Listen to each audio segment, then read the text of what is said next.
What is up, my guys? I hope you all are doing well. My name is grubbz, and I make Eternal Return videos mostly for new players, and today that mostly for new players bit is finally going to come into play. Usually I try to lean towards making videos for new players simply because I love the game and I want to share my love of the game with other people, but I realize that now I have a lot of you guys that may not necessarily be newer players anymore. And I am constantly looking for ways to improve my own gameplay. I am competitive in nature, and I'm always trying to just raise the bar a little bit for myself in order for me to get better. I have a lot of room to grow still, but I am proud to say that I am happy with my progress, and I figured, why gatekeep all of this information that I have learned and all these bad habits that I'm trying to undo? Why not pass them on to you? This does not mean, though, if you are a beginner player, that this may not be helpful for you. So let's just get into it. Let's talk about the 10 things I wish I knew sooner while playing Eternal Return.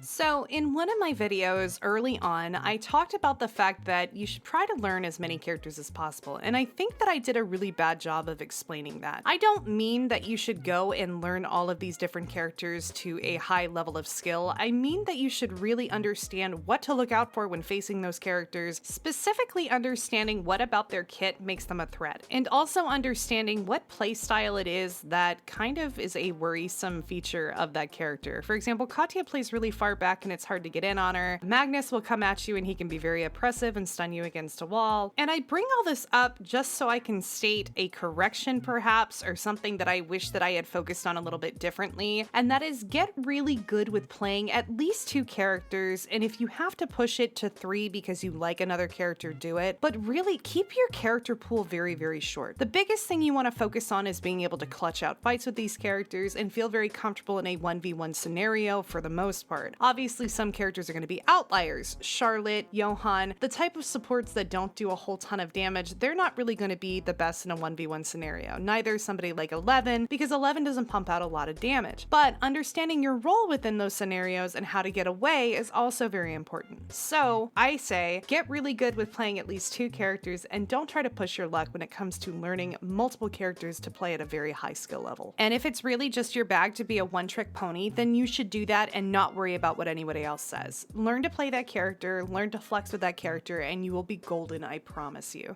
Following up from that, I'm going to admit something to you guys that was a very hard concept for me to wrap my head around, and it led me playing characters that I did not enjoy playing and made the game absolutely miserable for me. Team comps are kind of a meme in this game. Now hold up, I know what I said probably made you big angry, but before you get mad typing words at me, let me kind of explain what I mean by this. Obviously, having a good team comp is better than having 3 carries in the backline, right? But the truth of the matter is that unless you're playing with the pre-made all the time, you can't control what your allies choose to pick, whether it's in norms, whether it's in rank, whatever. Now, it is up to you as to whether or not you wish to embrace the flex pick kind of lifestyle and when it comes to playing the game. I personally do that just because I like being helpful in a lot of ways, but I've come to find that it's actually more beneficial for me to be a little selfish and to play characters that I know that I can do really well on, especially if it comes to a ranked game. I found myself in this loop of picking these characters that I didn't want to play constantly because I was trying to fill this conceived notion that I had to round out our team comp. You don't have to do that every game, and to be honest, you shouldn't do it every game. Unless you are playing with somebody that you know is going to be a solid carry, it's hard to put blind faith into somebody hoping that they will do all the damage. I picked Johann so many times in hopes that my carries would actually do something, and one of my carries would do something, and then my other carry wouldn't do anything, and I would just watch the team crumble around me. At the end of the day, there's just a limit on what Johann can do. He can 1v1 to a certain extent, but I can't tell you how many times it was me versus 2 people, wishing that I had played somebody like Laura or Nathapon in hopes that I could have outplayed them. Unfortunately, instead, I had to run away or hope for the best, and then I'd waste all of my money bringing my teammates back. While that works to a certain extent, it's not how I wanted to play every game anymore, so I swapped to playing a carry, and I have found personally a lot more success for myself while doing so. So, in other words, don't focus so much on team comp. Focus instead on playing the characters that you know that you can play well in, especially if you're trying to move into the ranked scene and really climb. Don't try to appease people, do what's best for you, and you won't be frustrated with yourself at the end of the game.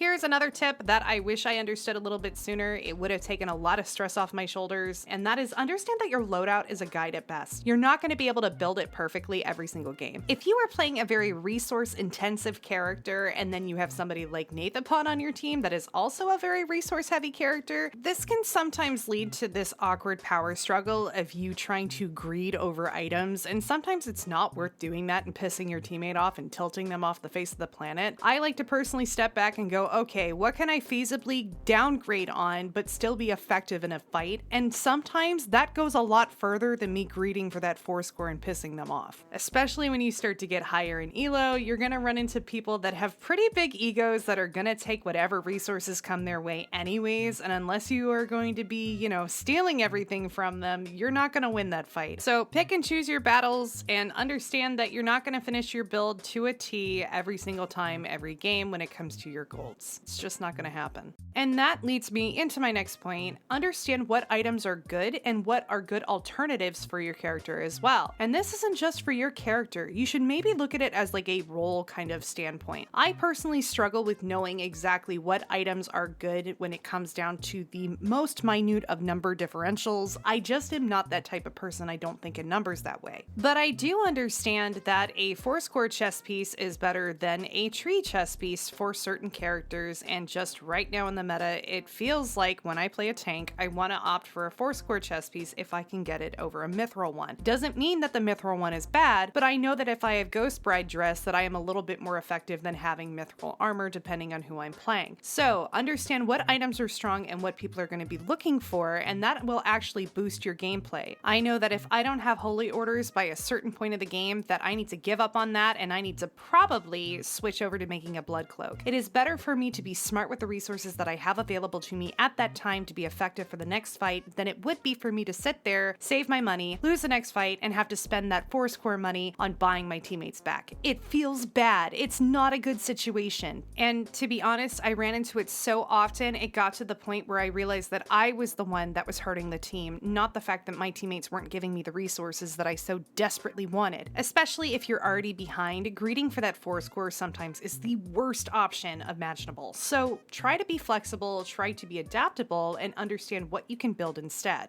One of the earliest things that I talked about is committing to fights, and I still stand by that. I will always stand by you should commit to a fight within reason. But I also think that diving into an engage is also something that should be taken a little bit slower. When you start to get really good with certain characters and you start to find yourself being very, very confident, it is very easy to start diving into engages and forgetting how to be patient. This season in particular was a huge learning curve when it came to that because I started learning Tazia. If you don't know very much about Tazia, just the basic thing you need to understand about her to get my point across is that there's a little bit of setup when it comes to maximizing her damage output. If you don't have enough stacks on her, she won't do any damage and you won't be able to get your rotation going for you to start pumping out your maximum damage capabilities. You will instead hit like a wet noodle and sit there and die and be useless. So my biggest hurdle that I had to overcome, especially going from playing Laura before she got changed, was that I can't just dive in there and kind of be Rambo. I have to sit back and I have to be smarter about my engages. And I actually found that I became a better player from learning how to sit back and time my engages properly versus being aggressive and trying to all in on my opponents. Especially because I've started hosting tournaments in the Discord, I have had the wonderful opportunity of watching higher level players and their engages and seeing where it is that I'm faltering. I watched one engage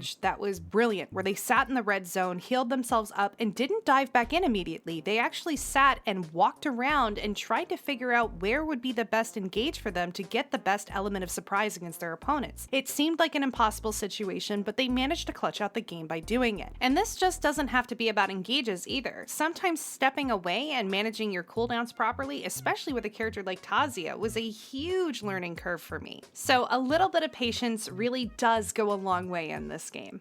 Another issue that comes with a lot of confidence is trying to clutch every fight that you come across. I am notoriously greedy. I get yelled at all the time by Jester because of it, and I don't mean to be. I am constantly trying to limit test and work on my capabilities, and sometimes it is just stupid and I make really dumb calls, and that's because I'm trying to clutch out almost every fight. And I have to realize that I need to step back and stop trying to win impossible situations. You're not going to do it. Sometimes the best offense is a good defense and just getting away, and you'll dumpster the team on the next engage. It feels really good to do that. It feels really good to be the comeback kid. So take your time and assess your situation properly before you try to go in for the clutch. And yes, I know, 1v3s feel really good, especially when you win them. But if you're the last person on your team and you're trying to clutch shit out and you don't need to, or like they're not even remotely close to being low health, don't make a fool out of yourself. Walk away from the situation unless you are like 99.99% sure that you can clutch that out. Don't even do it. Listen to the little voice in your head, and I promise your games will go a lot better than if you ignore them constantly like I do. Another thing that I have learned over time is that sometimes going for those red boxes is better than fighting for wick. Take note of your position in the game, how well you are faring against other teams when it comes to fights, how many have you lost, especially in the mid to late game, and then on top of it, look at how many teams are left when it comes to wick, okay?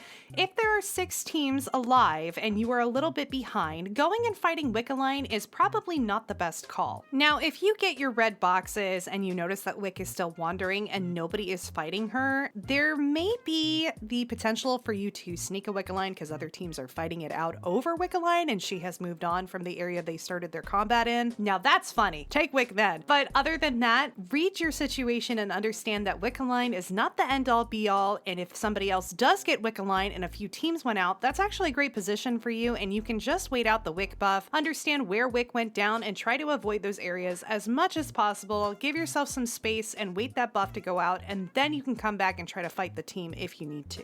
Another tip that I think gets kind of neglected, and it's something that I learned from League that has translated so well into this game, and I feel like I should just say it even though I already knew this. Never, ever underestimate the power of just walking forward. I can't tell you how many times I have walked towards a box that somebody was trying to open and they backed off because they thought that A, I was either stronger than I actually was, or B, they were actually alone and they didn't realize that I was alone and I didn't have my team behind me. And sometimes it's just the fact that you were bold enough to walk forward that is oppressive enough to cause people to second guess whether or not they're making the right choice. It is amazing how much information you can glean off of an enemy team if you walk forward and they back themselves up into a corner. It means that they are not prepared for this fight, they may not have cooldowns, they may actually be scared of you, they may be behind and trying to rat it out until they can get stronger. There is just so much there that you can learn from just walking forward. So always walk forward, but be smart about it too. Make sure you have recon drones to make sure you're not walking forward into a trap. That has happened to me a few times and it makes me big sad every time it happens. So make sure you're smart, use vision and keep yourself alive, but walk at them and don't be scared.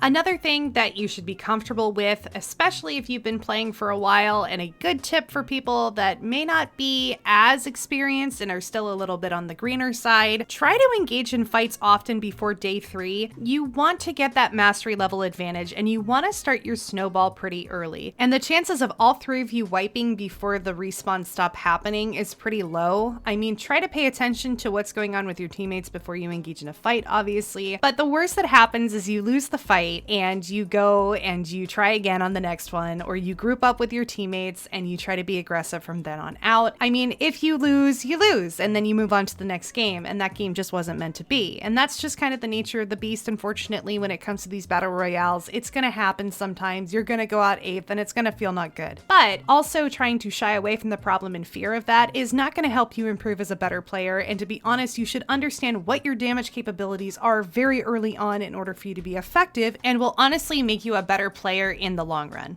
As for my last tip for you guys, I will honestly say that I have found more success trying to lean into doing battle zones more than just going for alpha. The reason why I say this is because there's always the chance that there's nobody in the battle zone, or if you do clear out the battle zone, there's always a chance for you to go to alpha. Alphas are usually pretty close to the battle zone, so you have the opportunity to go to alpha after you are done. And at the same time, if you lose the battle zone, you can always respawn at alpha and try again. There have been many times that I have won a battle zone and the team that I have knocked out have gone to alpha instead, but I still got a mithril out of it because I won the battle zone, right? So either way, I'm still getting a pretty expensive resource for free. And on top of it, I have increased my mastery levels by killing people in the battle zone. And if you play ranked, you do get points for those kills in the battle zone, albeit they don't weigh as heavily as they do if you are getting kills out on the field. I personally shied away from battle zones a lot in the beginning because I didn't trust in my capabilities, and I ended up missing out on a lot more than I realized because I was kind of scared of them, and now I embrace them and I look for them almost every single game that I can. So I highly recommend that if you are somebody like how I was and you're a little scared of the battle zones, I would say don't be. See them as another opportunity for you to learn how to fight with your character better and understand that there's free stuff at the end of it, and that's always good in this game.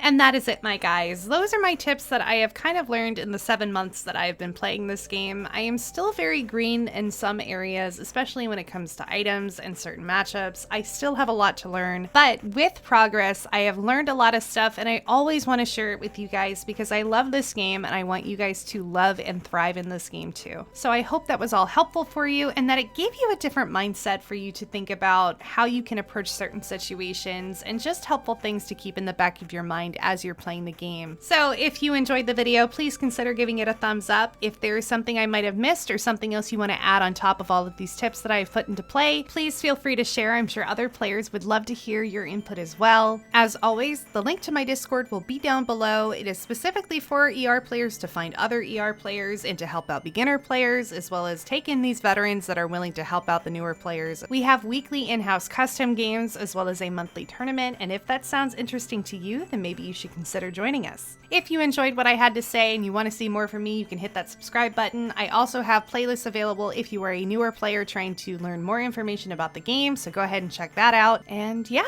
that's it. Bye!